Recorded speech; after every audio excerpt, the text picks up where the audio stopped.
जय हिंद दोस्तों, आपका आपके YouTube channel A to Z education में स्वागत है। आज की वीडियो में हम लोग देख रहे हैं 12वीं क्लास की इतिहास यानी कि हिस्ट्री से संबंधित 50 ऑब्जेक्टिव प्रश्न। 51 नंबर प्रश्न से आज हम लोग शुरू करते हैं। इसका एक वीडियो में पहले ही यानी 1 नंबर से लेकर 50 नंबर तक जितने भी प्रश्न हैं उसका सारा प्रश्न उत्तर मैं करवा चुका हूँ। आप इस वीडियो के डिस्क्रिप्शन में उसका लिंक मिल जाएगा, आप देख सकते हैं। तो चलिए शुरू करते हैं। 51 नंबर प्रश्न, हड़प्पा वासी तांबा कहाँ से प्राप्त करते थे? तो ये राजस्थान से प्राप्त करते थे। कहाँ से प्राप्त करते थे? राजस्थान से प्राप्त करते थे।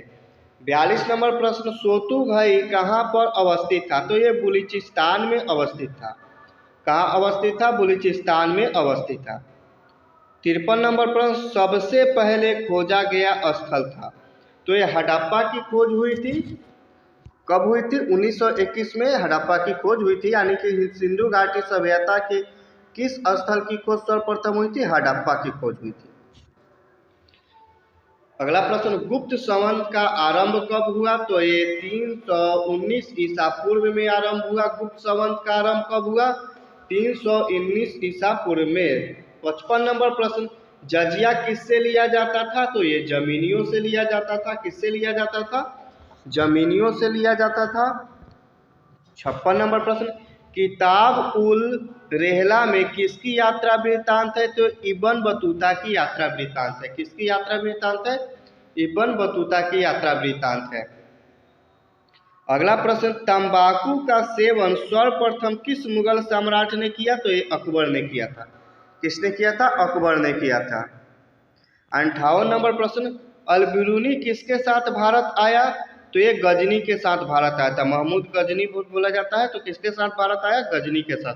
59 नंबर प्रश्न देखते हैं, प्रसिद्ध विरूपाक्ष मंदिर कहाँ स्थित है? तो ये हम्पी में स्थित है। कहाँ स्थित है? हम्पी में स्थित है। 60 नंबर प्रश्न, आयंगर व्यवस्था संबंधित थी? तो ये विजयनगर साम्राज्य से संबंधित थी। किससे संबंधित थी? विजयनगर साम्राज्य से संबंधित थी।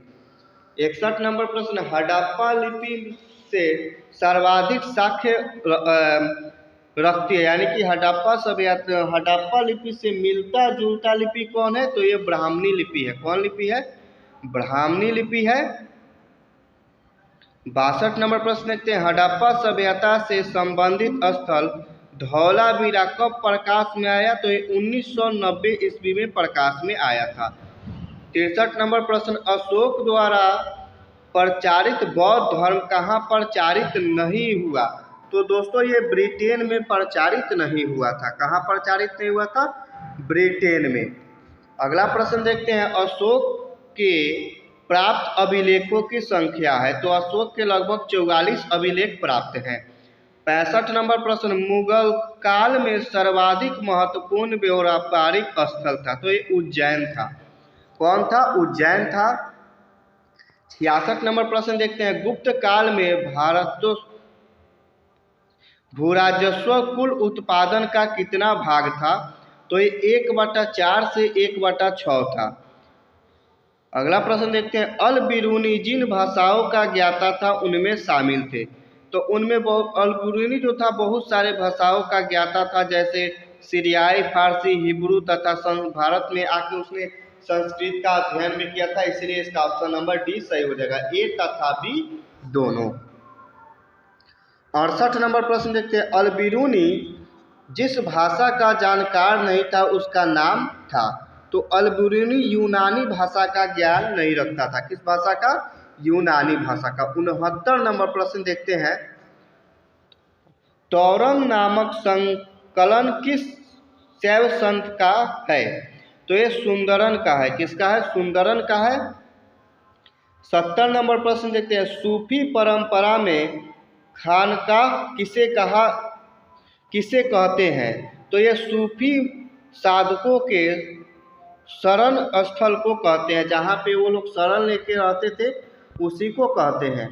71 नंबर प्रश्न है, विजयनगर के शासक किस देवता के नाम पर शासन करते थे? तो ये विरूपाक्ष देवता के नाम पर शासन करते थे। किस देवता के नाम पर शासन करते थे? विरूपाक्ष देवता के नाम पर शासन करते थे। 72 नंबर प्रश्न देखते हैं, बहमनी राज्य की स्थापना हुई थी, तो ये 1347 में स्थापना हुई थी। कब हुई थी? 1347 में इसकी स्थापना हुई थी। 53 नंबर प्रश्न देखते हैं, औरंगजेब ने सनातनी विद्रोह का दमन कब किया? तो ये 1672 ईस्वी में किया था। कब किया था? 1672 ईस्वी में। खुर्रम किस मुगल सम्राट का नाम था? उसका नाम पूछ रहा है, तो ये शाहजहां का नाम था। किसका नाम था? शाहजहां का नाम था।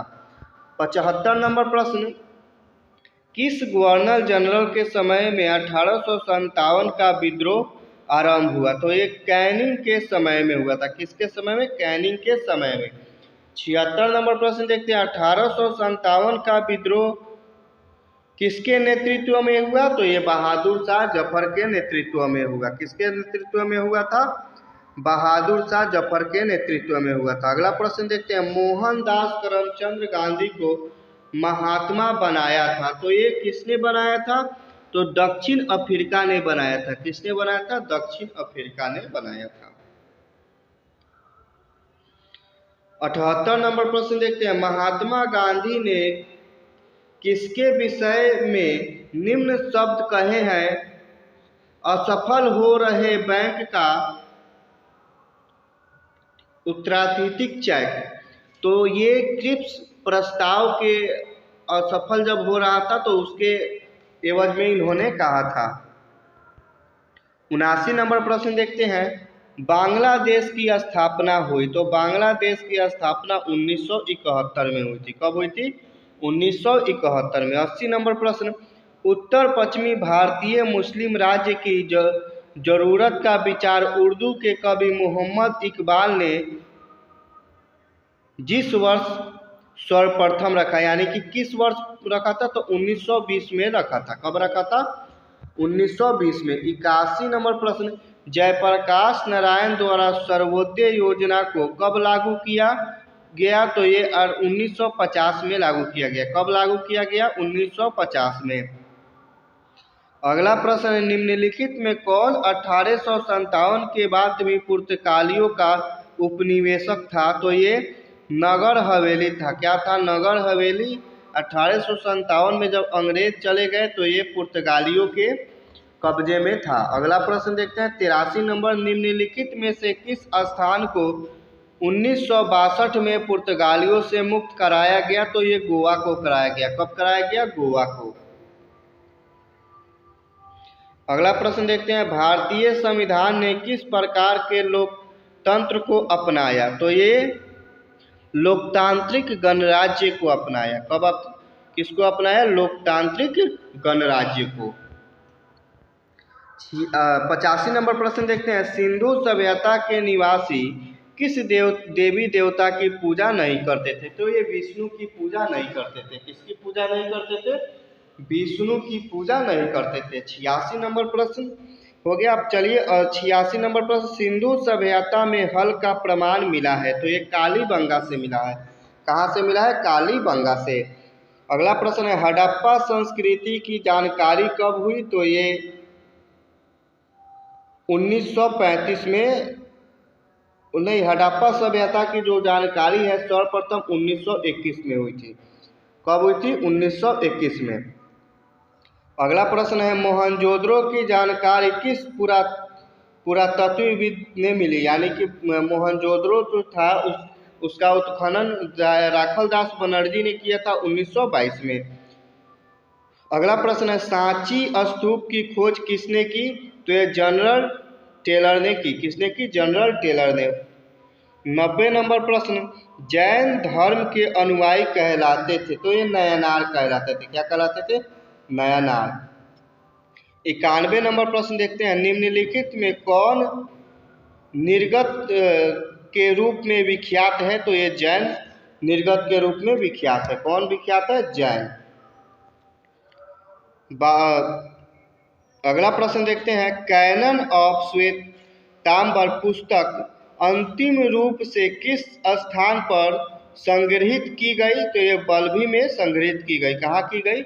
बल्लभी में संग्रहित की गई।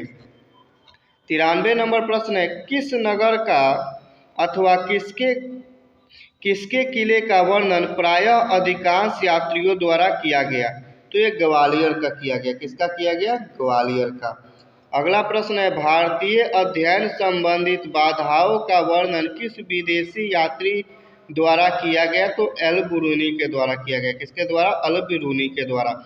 95 नंबर प्रश्न है, भक्ति आंदोलन का इतिहास निम्न में से कब शुरू होता है? तो ये शंकराचार्य से शुरू होता है।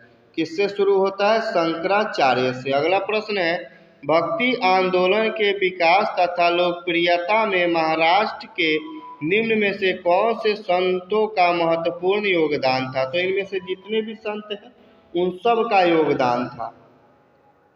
अगला 98 नंबर प्रश्न है, भारत आने वाला प्रथम पुर्तगाली कौन था? तो ये वास्को डी गामा था। कौन था? Vasco D gamma. अगला प्रश्न है 99 नंबर, 1857 के विद्रोह के समय भारत का बादशाह कौन था? तो ये बहादुर शाह जफर था। कौन था? बहादुर शाह जफर।